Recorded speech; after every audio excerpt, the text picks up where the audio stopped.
छोटा हो सफर, चाहे लंबे फासले, अब रुकना नहीं, दुनिया बदले जाए। नन्हे नन्हे कदमों में बड़े बड़े अरमान है, चल तू निडर उड़ान भर, अब खुले आसमान है। जुनू तेरा, जुनू मेरा, कहीं अब रुकना नहीं, बढ़ते चले। हर दिन लाखों लोग जुनू लिए बढ़ रहे हैं आगे, और हर सफर में उनके साथ है उबा, बढ़ते चले।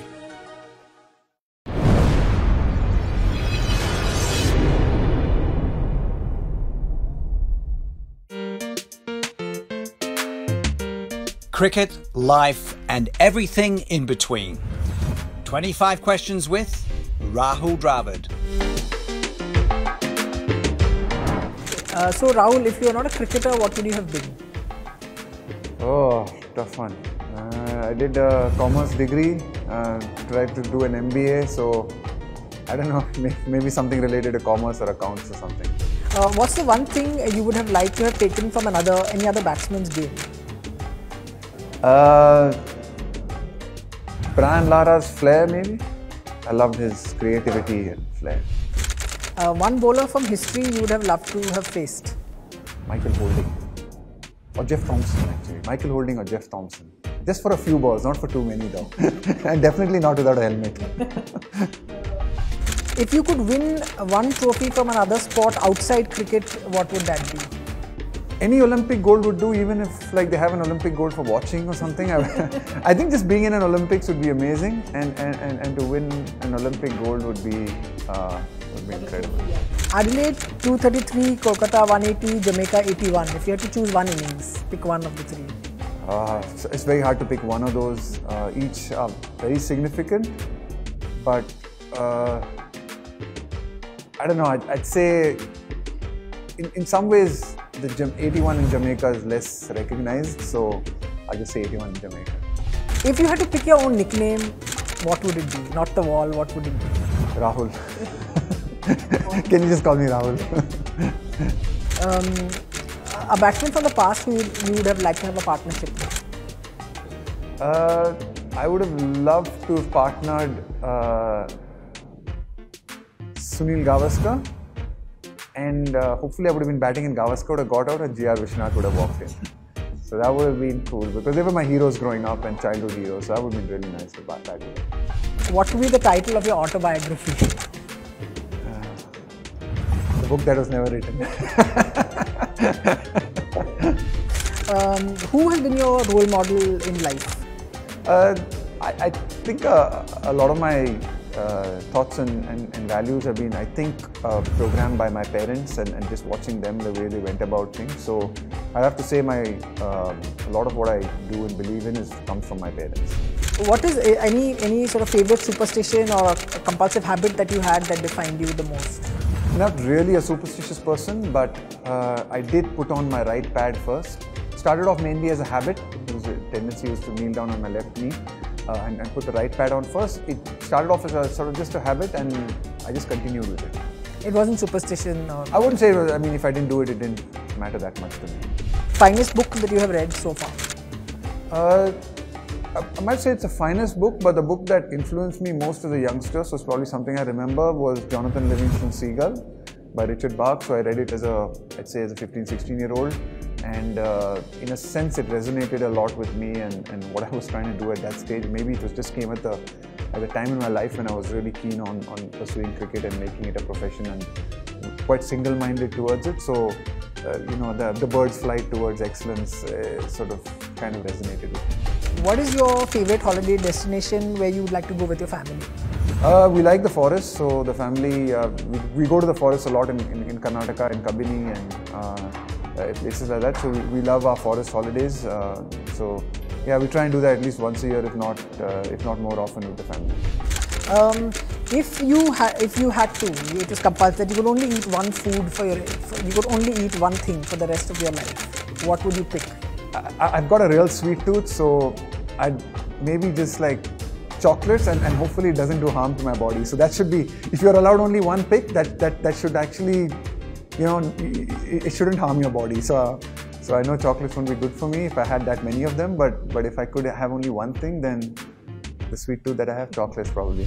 If you could play a prank on one of your teammates in your playing days, who would you pick on and what would you do?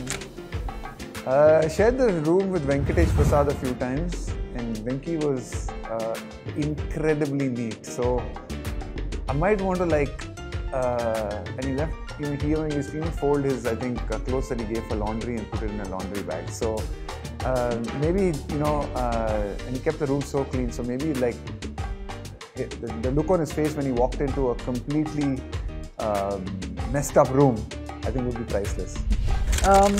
What is a headline from your career that you remember the most? Dravid helps St. Joseph's win title. I think that would be one of the early ones in my career and as a schoolboy. First time your sort of name comes in the papers, you kind of remember it and sort of all excited about it.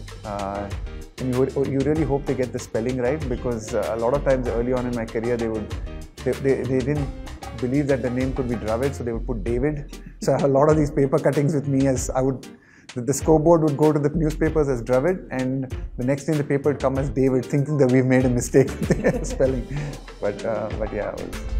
Amongst the present crop of bowlers, who do you think would have troubled you the most?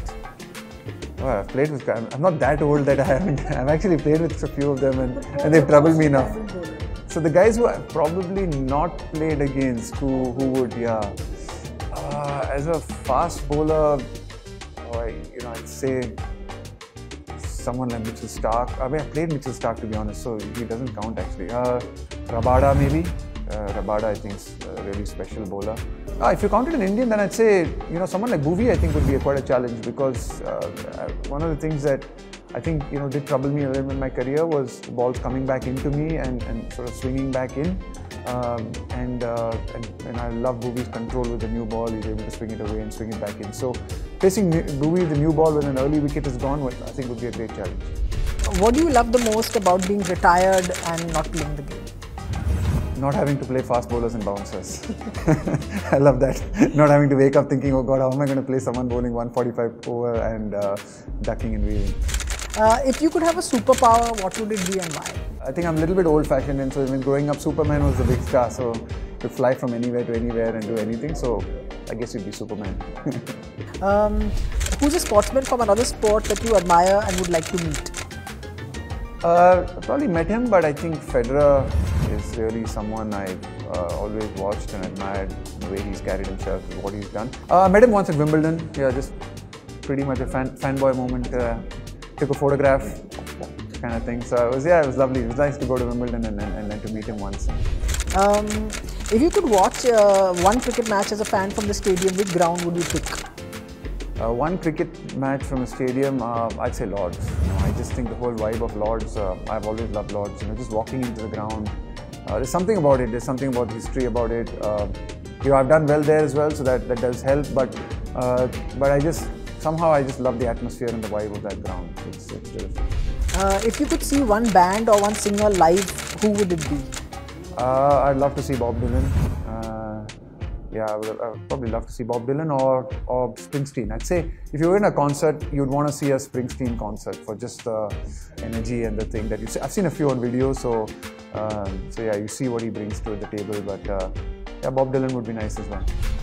One batsman you choose to bat for your life? One batsman I choose to bat for my life? I'd say the best guy I played with was Sachin, in terms of quality and class and what he got. So I'd say I'd have to choose Sachin in terms of, at his best, definitely Sachin. If you had to be described as a hashtag, what would it be? Uncomplicated. I don't know. Yes. What's been the funniest sledge that you faced as a batsman? Again, or when you were fielding, or whatever. Just a funniest sledge against you. When I walked in Calcutta, I was reminded that I was batting at number 3 in the first test. By the time we had reached the 4th innings in Calcutta, I was number 6. So I was reminded that, by the end of the series, I'd be number 12, which I thought was really funny. And it made sense as well, because I started at 3, I was at 6. There was one more test match to go, and it was a good possibility I might have been 12 as well. If a movie was made on you, who would you like to play the title role? Who would I like to play the role? I don't know, yeah. I mean, I'd say Amir Khan or something like that. Yeah, I'd say Amir Khan maybe.